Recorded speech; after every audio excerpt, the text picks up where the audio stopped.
Jeigu taip tiesiai šviesiai, aš buvau tikrai toks nelabai geras berniukas, kuris tikrai nemėgo mokytis ir tikrai nebuvo pirmūnas. Arba vienas iš geresnių klasės mokinių. O dabar veikti ir dar kartą veikti.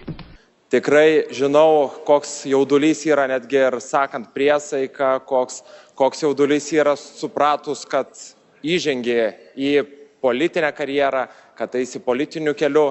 Ledas pajudėjo, ponai prisiekusieji įtarėjai. Jūsų prašymu buvo pakviestas uždarosios akcinės bendrovės Trakų paslaugos direktorius Rolandas Lenkauskas, kuris ir padarys mums pristatymą. Vadovauti paradui imsiu aš. 22 metų gegužės mėnesį tarybos sprendimas, kurio buvo nuspręsta reorganizuoti Trakų autobusus.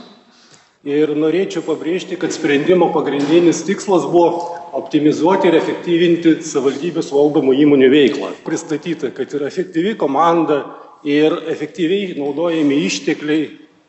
Kokius nesąmonės. Bet kai mes šnekame apie efektyvumą, iš tikrųjų reiktų pirmiausia apsibrėžti, kas tai yra efektyvumas. Pasirinkau finansus.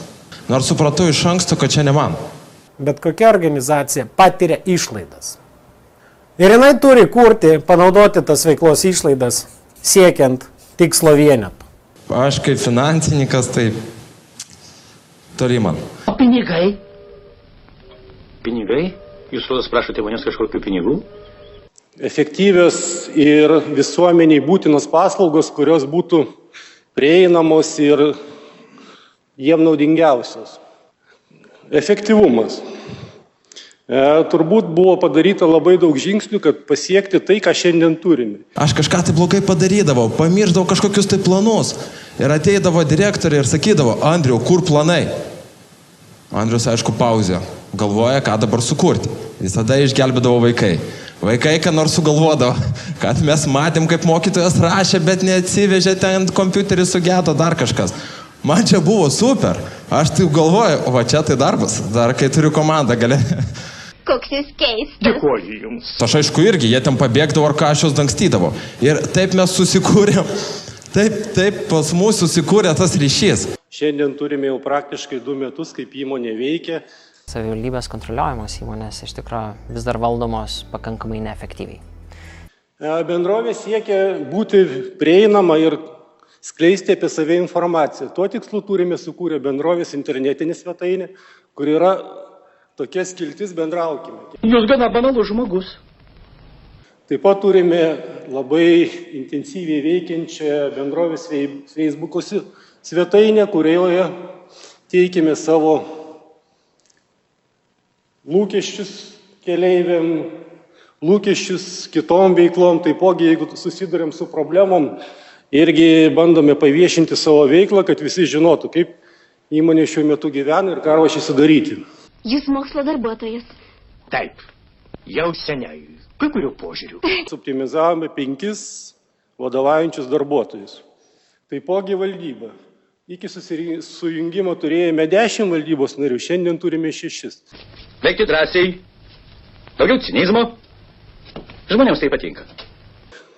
Įmonės transportas yra pasenęs, neefektyvus, taip tai yra tiesa. Ką mes darome? Pernai įsigijome, ne pernai, 2 metai praėjo taip greitai, 2 naujus elektrinius autobusus. Šiandien esame pasirašę sutartį ir atlikę pirkimą. Liepos 28 dieną turi mus pasiekti 4 tokio tipo nauji elektriniai autobusai. Pats svarbiausias dalykas vertinant efektyvumą, tai yra su kuo mažiau pastangų pasiekti kuo daugiau. Daugelis startuoja nuo pozicijos aš nežinau, tai yra nematuoja ir nežino, pavyzdžiui, tai koks yra veiklos pelnas vienam darbuotojui transporto logistikos skyriui. Arba kaip keitėsi pelningumas, pavyzdžiui, per 23 metus. Ir jeigu mes nežinom, tik tai jaučiam, tai vėlgi dar nematavimo zona. Per vieną dieną vidutiniškai pervežame apie 1200 keleivių. Daug ar mažai? Manyčiau daug. Bet tas jausmas iš tikrųjų jau aš žinau, kad tikrai neteisingas. Ir mes prieisime prie matavimo ir nueisime iki priežastingumo. Ir suprasime tai, kodėl ir kiek pelnas padidėjo ir kiek padidėjo darbo užmokesčio suma. Jūs mėgstat pinigus daugiau negu reikia. O jūs jų nemėgstate? Ne. o bendra projekto vertė yra 600 200 000. 600 000 bus prisidėjimas iš bendrovės, 800 bus gauta iš Europos struktūrinių fondų. Kyšių neimu, pinigų nevagiu ir nemoku jų padirbinėti. Trakiečio kortelė. Ir šiandien teko girdėti apie jos naudą, apie rezultatus. Tai pateiksiu trumpą statistiką, kad pernai per 10 mėnesių buvo pravežta 167 000, šiemet 192. Toliau, Trakiečio kortelės iniciatyva. Metų pradžioje mes tvirtinom biudžete 290 000. Šiai dienai yra panaudota 311 ir dar papildomai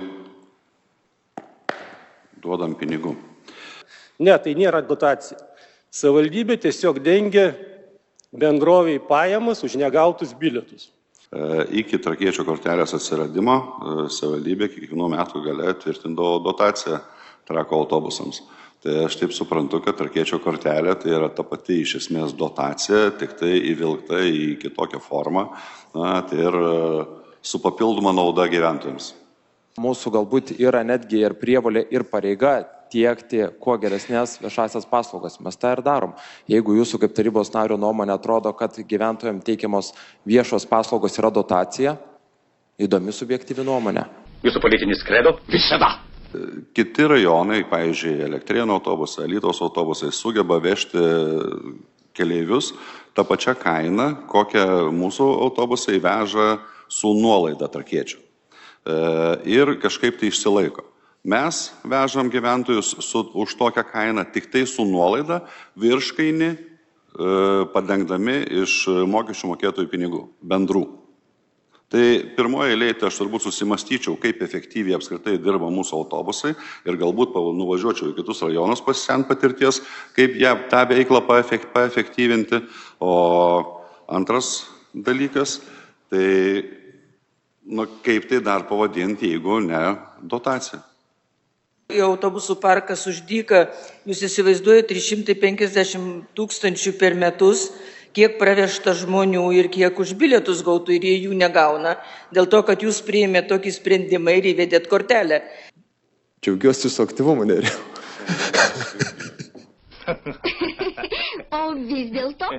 Kaip akcininkas mus remia, kaip investuoja, taip mes galime gyventi. Ekonominė veikla.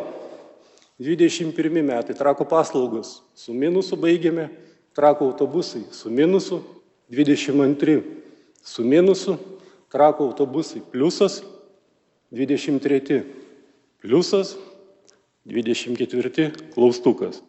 Bet įsitikinęs, kad tai bus 10 000 eurų.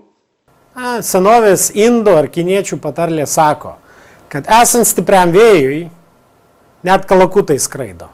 Taip mes gyvenam šiandien. Pristatymą baigiau.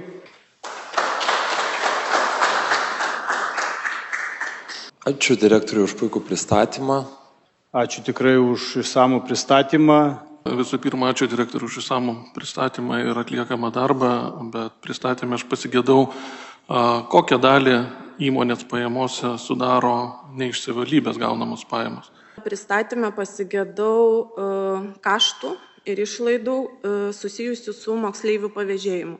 Labai smagu, kad pasidalinot, kad 30% daugiau moksleivių pavežat, kiek kilometrų pravažiuojat, bet visgi tas klausimas buvo iškeltas prieš metus kaip kaštų optimizavimas. Dėl to pavėžėjimas buvo centralizuotas. Labai norėtųsi gauti visgi tos finansinius rodiklius ir juos pasinagrinėti. Ar galima būtų? Galbūt tau duoti į raktą? Nebūtų, kur sudėti pinigai.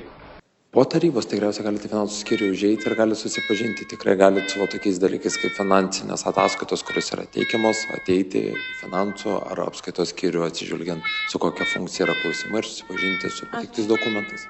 O čia ir buvo esmė veiklos ataskaitos. Tai labai keblus reikalas.